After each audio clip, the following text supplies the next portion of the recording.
Hello ಎಲ್ರಿಗೂ ನಮಸ್ಕಾರ. Tech girl Kannada YouTube ಚಾನಲ್ಗೆ ಸ್ವಾಗತ. ಇವತ್ತು ನಾವು KCET ಫಸ್ಟ್ ರೌಂಡ್ ಸೀಟ್ ಅಲಾಟ್ಮೆಂಟಿನ ಮಾಹಿತಿಯನ್ನು ತಿಳ್ಕೊತಿದ್ದೀವಿ. ಹಾಗೆ KEA ವೆಬ್ಸೈಟ್ಗೆ ಹೋಗಿ UGCET ಅಂತ ಕ್ಲಿಕ್ ಮಾಡಿದ್ರೆ ಅಲ್ಲಿ first round seat allotment activity UGCET 2024 ಅಂತ ಇದೆ. ಆ PDF ನಾವು ಮೊದಲು ಡೌನ್ಲೋಡ್ ಮಾಡಬೇಕು. ಇಂದಿನ ವಿಡಿಯೋದಲ್ಲಿ ನಾವು ಆ ಮಾಹಿತಿಯ ಬಗ್ಗೆ ಸ್ವಲ್ಪ ಗಮನ ಹರಿಸೋಣ. ಏನಿದೆ ಅದರಲ್ಲಿ ಆ್ಯಕ್ಚುಲಿ ಅಂತ. ಈಗಾಗಲೇ ನಮಗೆ ಗೊತ್ತಿರಬೇಕು, ಸೀಟ್ ಮ್ಯಾಟ್ರಿಕ್ಸ್ ಇಂಜಿನಿಯರಿಂಗ್ಗೆ ಹಾಗೆಯೇ ಅಗ್ರಿಕಲ್ಚರ್ಗೆ, ವೆಟರ್ನರಿ ಸೈನ್ಸಿಗೆ ಬಿಟ್ಟಿದ್ದಾರೆ ಅಂತ ಇಲ್ಲಿ ಕೊಟ್ಟಿದ್ದಾರೆ ಅಷ್ಟೇ. ಆದರೆ ಇನ್ನು ಫಾರ್ಮ್ ಸೈನ್ಸ್ಗಳ ಕೋರ್ಸ್ಗಳಿಗೆ ಸೀಟ್ ಮ್ಯಾಟ್ರಿಕ್ಸ್ನ ಬಿಡುಗಡೆ ಆಗಿಲ್ಲ.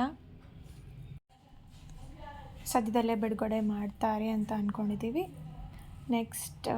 ನೆಕ್ಸ್ಟ್ ಪ್ಯಾರಾಗ್ರಾಫಲ್ಲಿ ವೆರಿಫಿಕೇಷನ್ ಎಲ್ಲ ನಮಗೆ ಮುಗಿಸಿ ಆಲ್ರೆಡಿ ವೆರಿಫಿಕೇಷನ್ ಸ್ಲಿಪ್ ಕೂಡ ಸಿಕ್ಕಿದೆ. ಹಾಗಾಗಿ 23/7/2024 ಅಂದರೆ ಮೊನ್ನೆ ಸಂಜೆಯಿಂದನೇ ಆಪ್ಷನ್ ಎಂಟ್ರಿ ಶುರುವಾಗಿದೆ. ಹೀಗಾಗಿ ಆಪ್ಷನ್ ಎಂಟ್ರಿ ಹೇಗೆ ಮಾಡುವುದು ಅನ್ನೋದಕ್ಕಿಂತ ಮುಂಚೆ ವೆರಿಫಿಕೇಷನ್ ಸ್ಲಿಪ್ ಯಾಕೆ ಬೇಕು ಅನ್ನೋದು ಇಲ್ಲಿ ಕೊಟ್ಟಿದೆ ನೋಡಿ. ವಿದ್ಯಾರ್ಥಿಗಳು ತಮ್ಮ ಅಪ್ಲಿಕೇಶನ್ ಫಾರ್ಮ್ನಲ್ಲಿ ಏನು ಕೊಟ್ಟಿದ್ದಾರೋ ಅದರ ಅನುಗುಣವಾಗಿ ಎಲ್ಲ ವೆರಿಫಿಕೇಷನ್ ಎಲ್ಲ ಮುಗಿದು ತಿದ್ದುಪಡಿಗೆ ಕೂಡ ಸ್ವಲ್ಪ ಕಾಲಾವಕಾಶ ಕೊಟ್ಟಿದ್ದರು. ಅದು ಮುಗಿದು 18/7/2024 ವೆರಿಫಿಕೇಷನ್ ಸ್ಲಿಪ್ ಬಿಡುಗಡೆ ಮಾಡಿದ್ದಾರೆ. ಇನ್ನು ನೀಟ್ ವಿದ್ಯಾರ್ಥಿಗಳಿಗೆ ಸಂಬಂಧಿಸಿದಂತೆ ಮೆಡಿಕಲ್ ಸೀಟ್ ಅಲಾಟ್ಮೆಂಟಿನ ಬಗ್ಗೆ ಇಲ್ಲಿ ಸ್ವಲ್ಪ ಕೊಟ್ಟಿದ್ದಾರೆ. ಅದು ಮೆಡಿಕಲ್ ಸೀಟ್ ಮತ್ತು ಇಂಜಿನಿಯರಿಂಗ್ ಸೀಟ್ ಕಂಬೈನ್ ಕೌನ್ಸಿಲಿಂಗ್ ನಡೆಯುತ್ತೆ ಅಂತ ಹೇಳಿದರು. ಆದರೆ medical seat allotment national medical ಕೌನ್ಸಿಲ್ನ ಅಡಿಯಲ್ಲೇ ಅವರ ಒಂದು ಹೇಳಿದ ಸಮಯಕ್ಕೆ ಆಗುತ್ತೆ ಅಂತ ಇಲ್ಲಿ ಕೊಟ್ಟಿದ್ದಾರೆ. ಇದು ವೆರಿ ಇಂಪಾರ್ಟೆಂಟ್ ಸುದ್ದಿ. ಅಂದರೆ ಇದು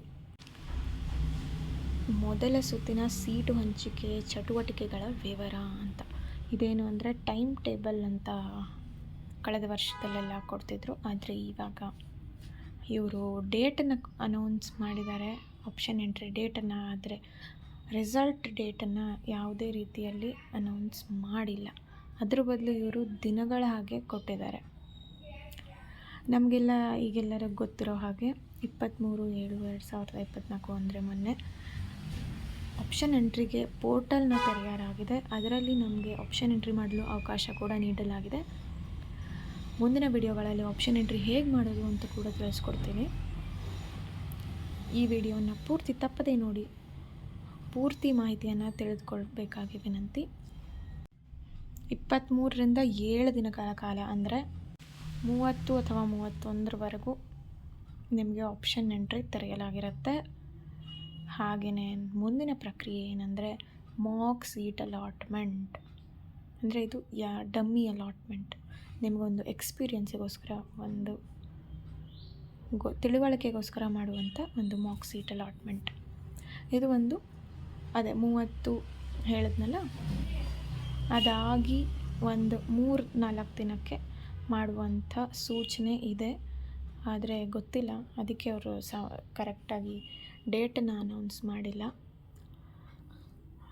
ಯಾವುದಕ್ಕೂ ಒಂದು ಡೇಟ್ ಇರಲಿ ಅಂತ ಆಗಸ್ಟ್ 3ನೇ ತಾರೀಕು ಅಂತ ಅಂದ್ಕೊಂಡ್ರೆ ಅಂದಿನ ದಿನ ಮಾಕ್ ಸೀಟ್ ಅಲಾಟ್ಮೆಂಟ್ ರಿಸಲ್ಟ್ ನಿಮಗೆ ಸಿಗುತ್ತೆ. ಆವಾಗ ನಿಮಗೆ ತಿಳುವಳಿಕೆ ಬಂದು ನಿಮಗೆ ಇಚ್ಛೆ ಇಲ್ಲದಂಥ ಕಾಲೇಜೆಲ್ಲ ಸಿಕ್ಕಿದರೆ ಆವಾಗ ನೀವು ಆ್ಯಡ್, ಆಲ್ಟರ್, ರಿಅರೇಂಜ್ ಎಲ್ಲ ಮಾಡ್ಕೋಬೋದು ಆಪ್ಷನ್ಗಳನ್ನ. ಅದಕ್ಕೆ ಸ್ವಲ್ಪ ಸಮಯ ಕೊಟ್ಟು ಮಾಡಬೇಕು ನೀವು. ರಿಯಲ್ ರಿಸಲ್ಟ್ಸ್ ಅಂದರೆ ನಿಜವಾಗಿಯೂ ಫಸ್ಟ್ ರೌಂಡ್ ಅಲಾಟ್ಮೆಂಟ್ ಯಾವಾಗ ಆಗುತ್ತೆ ಅಂದರೆ ಅದೇ ಮಾಕ್ ರೌಂಡ್ ಅಲಾಟ್ಮೆಂಟ್ ಆಗಿ 3 ದಿನಕ್ಕೆ ನೀವು ಎಲ್ಲಿ ಅದರಲ್ಲಿ ಆಲ್ಟರ್ ಎಲ್ಲಿ ತಪ್ಪು ಮಾಡಿದ್ದೀರಾ ಅದನ್ನು ತಿದ್ದುಕೊಳ್ಳೋದಕ್ಕೆ 3 ದಿನದ ಕಾಲಾವಕಾಶ ನಿಮಗಿರುತ್ತೆ. ಅದು 3 ದಿನ ಆದಮೇಲೆ, ಮಾಕ್ ರೌಂಡ್ ಅಲಾಟ್ಮೆಂಟ್ ಆಗಿ 3 ದಿನ ಆದಮೇಲೆ ನಿಮಗೆ ರಿಯಲ್ ರಿಸಲ್ಟ್ಸ್ ಬರುತ್ತೆ ಅಂತ ಇವ್ರು ಕೊಟ್ಟಿದ್ದಾರೆ. ನಾವು ಅನ್ಕೋಬೋದು ಒಂದು 6ನೇ ತಾರೀಕು ಬರುವ ಸಾಧ್ಯತೆ ಇದೆ ಅಂತ, ಅಥವಾ ಗೊತ್ತಿಲ್ಲ. ಲೈಕ್ ಮಾಡಿ, ಶೇರ್ ಮಾಡಿ, ಸಪೋರ್ಟ್ ಮಾಡಿ. ಇನ್ನು ಹೆಚ್ಚಿನ ವಿಡಿಯೋಗೆ ಪ್ಲೀಸ್ ಸಬ್ಸ್ಕ್ರೈಬ್ ಮಾಡಿ. Thank you.